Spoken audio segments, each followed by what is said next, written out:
Viewers welcome back in our programme. Leader ਸਾਹਿਬ, ਸਾਡੀ ਅਗਲੀ ਈਮੇਲ ਰੋਲਾ ਮੋਂਟੇਨਾ ਤੋਂ ਵੀਰ ਗੁਰਜੋਤ ਸਿੰਘ ਜੀ ਦੀ ਹੈ। ਇਹ ਲਿਖਦੇ ਹਨ, ਮੈਂ ਤੁਹਾਡੇ ਕੇਜਰੀਵਾਲ ਬਾਰੇ ਵਿਚਾਰ ਸੁਣੇ ਹਨ ਕਿ ਉਹ ਸਿੱਖਾਂ ਦਾ ਦੋਸਤ ਨਹੀਂ ਹੋ ਸਕਦਾ ਕਿਉਂਕਿ ਉਸ ਨੇ ਬੀਜੇਪੀ ਦੇ ਤੇ ਕਾਂਗਰਸ ਨੂੰ ਜਿਹੜਾ 14 ਨੁਕਾਤੀ ਪ੍ਰੋਗਰਾਮ ਦਿੱਤਾ ਹੈ ਉਸ ਵਿੱਚ ਨਵੰਬਰ 84 ਦੀ ਸਿੱਖ ਨਸਲਕੁਸ਼ੀ ਲਈ ਜ਼ਿੰਮੇਵਾਰ ਲੋਕਾਂ ਨੂੰ ਸਜ਼ਾਵਾਂ ਦੇਣ ਦੀ ਗੱਲ ਨਹੀਂ ਕੀਤੀ ਗਈ ਹੈ। मैं इस बारे वक्रे विचार रखता हाँ। मेरा ख्याल है कि हुणे जे जगदीश टाइटलर के खिलाफ बीबी जगदीश कौर के प्रोटेस्ट दौरान केजरीवाल सिखां की मदद ते आया सी, पर सिख लीडरशिप और जथेदार अकाल तख्त वालों निभाए रोल करके ये प्रोटेस्ट बुरी तरह फेल हो गया सी। इसी तरह अरविंदर सिंह लवली जड़ा कि एक साबित सूरत सिख है, कांग्रेस का लीडर है। सो जे केजरीवाल के नुकता निगाह तो ਵੇਖੀਏ ਤਾਂ ਇਹ ਸਮਝਣਾ ਔਖਾ ਹੈ ਕਿ ਸਿੱਖ ਕਾਂਗਰਸ ਦੇ ਪੱਖ ਵਿੱਚ ਹਨ ਜਾਂ ਵਿਰੋਧ ਵਿੱਚ। ਇਹ ਇਵੇਂ ਹੀ ਹੈ ਜਿਵੇਂ ਕੋਈ ਮੁਸਲਮਾਨ ਨਰਿੰਦਰ ਮੋਦੀ ਦੀ ਵਜ਼ਾਰਤ ਵਿੱਚ ਵਜ਼ੀਰ ਹੋਵੇ। ਇਸ ਨਾਲ ਸਿੱਖਾਂ ਦੀ ਭੈੜੀ ਤਸਵੀਰ ਸਾਹਮਣੇ ਆਉਂਦੀ ਹੈ। ਮੇਰਾ ਖਿਆਲ ਹੈ ਕੇਜਰੀਵਾਲ ਹੀ ਨਹੀਂ ਬਲਕਿ ਕੋਈ ਵੀ ਦੂਸਰਾ ਪ੍ਰਭਾਵਸ਼ਾਲੀ ਵਿਅਕਤੀ ਸਿੱਖਾਂ ਦੀ ਮਦਦ ਕਰਨ ਤੋਂ ਪਹਿਲਾਂ ਕਈ ਵਾਰ ਸੋਚੇਗਾ। बाकी प्रोग्राम की बेहतरी संबंधी एक सुझाव भी है। मैं वक्त नूं बचाउण दे नुकते तो ये कहांगा कि जरूरी नहीं कि यह हिस्सा तुसी प्रोग्राम विच पढ़ो। मैं इस विचार की कदर करदा हाँ कि तुसी ईमेल ज्यों तो त्यों जिवें दर्शकों वालों लिखियां आउंदियां हन पढ़दे हो, पर चंगा होवे जे इन्हां दे तत्त रूप नूं संखेप विच पढ़ दिया करो। इस तरह करन नाल काफ़ी समा बच जाएगा। इसी तरह दर्शकों वालों लिखी गई फतेह ਅਤੇ ਉਹਨਾਂ ਵੱਲੋਂ प्रोग्राम लगातारता नाल देखण दी गल दोहराउण चों भी समा वाधू लगदा है। भावें ਇਹ ਦਰਸ਼ਕਾਂ ਵੱਲੋਂ ਤੁਹਾਡੇ ਪ੍ਰਤੀ ਸਤਿਕਾਰ ਦਾ ਪ੍ਰਗਟਾਵਾ ਹੈ, ਪਰ ਜੇ ਇਸ ਸਮੇਂ ਨੂੰ ਬਚਾਇਆ ਜਾ ਸਕੇ ਤਾਂ ਬਿਹਤਰ ਹੋ ਜਾਵੇਗਾ। ਭੁੱਲ ਚੁੱਕ ਮਾਫ ਜੀ ਡਾਕਟਰ ਸਾਹਿਬ। ਵੀਰ ਗੁਰਜੋਤ ਸਿੰਘ ਜੀ ਦਾ ਬਹੁਤ ਬਹੁਤ ਧੰਨਵਾਦ। ਉਹਨਾਂ ਨੇ ਸਾਨੂੰ ਰੋਲਾ ਮੋਂਟੇਨਾ ਤੋਂ ਲਿਖਿਆ ਜੀ।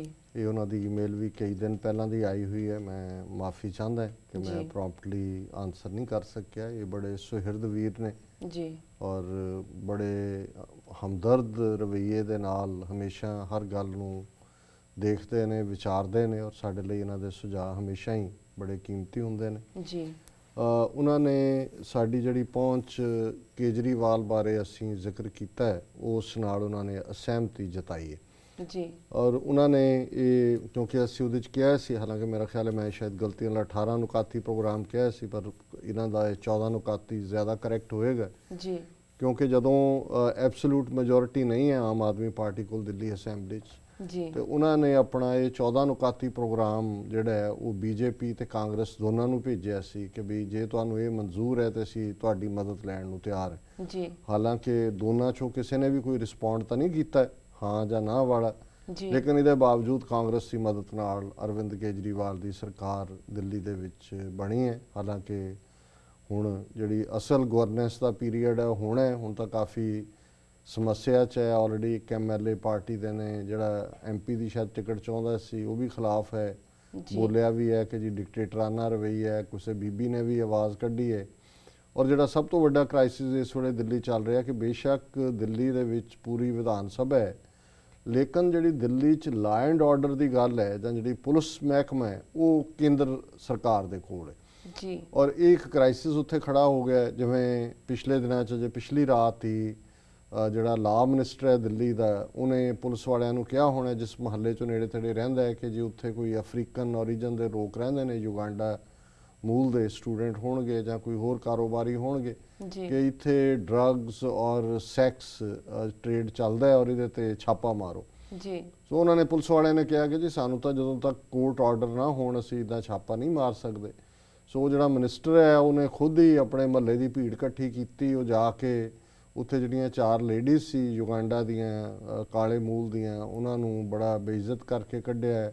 ਫਿਰ ਇਹ ਸਾਹਮਣੇ ਆਇਆ ਕਿ ਵੀ ਈਵਨ ਉਹਨਾਂ ਨੇ ਆਪਣੀ ਸਰੀਰਕ ਕਿਰਿਆ ਵੀ ਨਹੀਂ ਕਰਨ ਦਿੱਤੀ, ਉਹ ਸੜਕ ਦੇ ਉੱਤੇ ਹੀ ਉਹਨਾਂ ਨੇ ਕੀਤੀ। ਸੋ ਉਹਨਾਂ ਨੂੰ ਧੱਕ ਧਕਾ ਕੇ ਹਸਪੀਟਲ ਲੈ ਗਏ ਕਿ ਇਹਨਾਂ ਦਾ ਜੀ ਡਰੱਗ ਟੈਸਟ ਕਰੋ ਔਰ ਦੂਜਾ ਡਰੱਗ ਟੈਸਟ ਨੈਗੇਟਿਵ ਨਿਕਲਿਆ ਜੀ। ਔਰ ਉਸੇ ਦੌਰਾਨ ਉਹਨਾਂ ਨੇ ਅਫਰੀਕਨ ਲੋਕਾਂ ਬਾਰੇ ਵੀ ਕੋਈ ਰੇਸ ਆਧਾਰਿਤ ਕੋਈ ਕਾਮੈਂਟ ਕੀਤਾ। ਚਲੋ ਇੱਕ ਵੱਖਰਾ ਵਿਸ਼ਾ ਹੈ। ਅੱਜ ਕੱਲ੍ਹ 'ਚ ਇਹਦੀ ਮੀਟਿੰਗ ਵੀ ਹੋ ਰਹੀ ਹੈ ਕੇਜਰੀਵਾਲ ਦੀ ਵਿਦ ਦਾ ਹੋਮ ਮਿਨਿਸਟਰ ਕਿ ਜੀ ਪੁਲਿਸ ਜਿਹੜੀ ਹੈ ਉਹ ਸਾਨੂੰ ਓਬੇ ਨਹੀਂ ਕਰ ਰਹੀ। ਸੋ ਆਲਰੇਡੀ ਕ੍ਰਾਈਸਿਸ ਬਿਟਵੀਨ ਕਿ ਵੀ ਆਰਡਰ ਓਬੇ ਨਹੀਂ ਹੋ ਰਹੇ, ਇਹ ਗੱਲ ਦੀ ਸ਼ੁਰੂਆਤ ਹੋਈ। ਪਰ ਜਦੋਂ ਅਸੀਂ ਕੇਜਰੀਵਾਲ ਦੇ ਹਵਾਲੇ ਨਾਲ ਗੱਲ, ਔਰ ਮੈਨੂੰ ਇਹ ਲੱਗਦਾ ਹੈ ਵੀ ਕੁੱਲ ਮਿਲਾ ਕੇ ਜੇ ਪਾਰਲੀਮੈਂਟ ਦੀਆਂ ਚੋਣਾਂ ਤੱਕ ਵੀ ਇਹ ਖਿੱਚ ਜਾਏ ਸਰਕਾਰ ਤੇ ਇਹ ਵੀ ਇੱਕ ਗਨੀਮਤ ਹੋਏਗੀ। ਉਸ ਤੋਂ ਬਾਅਦ ਤਾਂ ਨਵੇਂ ਕੰਬੀਨੇਸ਼ਨ ਬਣਨਗੇ। ਕਾਂਗਰਸ ਦੇਖੇਗੀ ਕਿ ਜੇ ਆਮ ਆਦਮੀ ਪਾਰਟੀ ਦੂਸਰੀਆਂ ਥਾਵਾਂ ਤੇ ਦਿੱਲੀ 'ਚ ਤਾਂ ਲੈ ਹੀ ਜਾਣਗੇ 2-4 ਸੀਟਾਂ ਪਾਰਲੀਮੈਂਟ ਦੀਆਂ ਜੀ, ਤੇ ਸੀਟਾਂ ਬੜੀਆਂ ਮਿਣਤੀ ਦੇ ਨਾਲ ਹੀ ਸਰਕਾਰ ਦਿੱਲੀ 'ਚ ਬਣਨੀ ਹੈ। ਤੋ ਦਿੱਲੀ ਦੇ ਵਿੱਚ ਕੰਟੀਨਿਊਟੀ ਹੋਏਗੀ ਕਿ ਨਹੀਂ ਇਹ ਤਾਂ ਬਾਅਦ ਦੀ ਗੱਲ ਹੈ। ਪਰ ਮੈਂ ਜਿਹੜਾ ਨੁਕਤਾ ਇਹ ਕਿਹਾ ਸੀ ਔਰ ਜਿਹੜਾ ਉਹਨਾਂ ਦੀ ਲਿਖਤ ਤੋਂ ਬਾਅਦ ਵੀ ਮੈਂ ਜੇ ਇਸ ਦੇ ਬਾਰੇ ਆਪਣੀ ਉਹੀ ਰਾਏ ਰੱਖਦਾ ਹਾਂ ਜੀ, ਕਿ ਇਹਦੇ 'ਚ ਕੋਈ ਸ਼ੱਕ ਨਹੀਂ ਹੈ ਵੀ ਅਰਵਿੰਦ ਕੇਜਰੀਵਾਲ ਆਪਣੇ ਆਪ ਬੀਬੀ ਜਗਦੀਸ਼ ਕੌਰ ਦੇ ਘਰ ਵੀ ਗਏ ਸੀ ਜੀ, ਔਰ ਉਹਨਾਂ ਦੀ ਕਹਾਣੀ ਵੀ ਸੁਣੀ ਸੀ।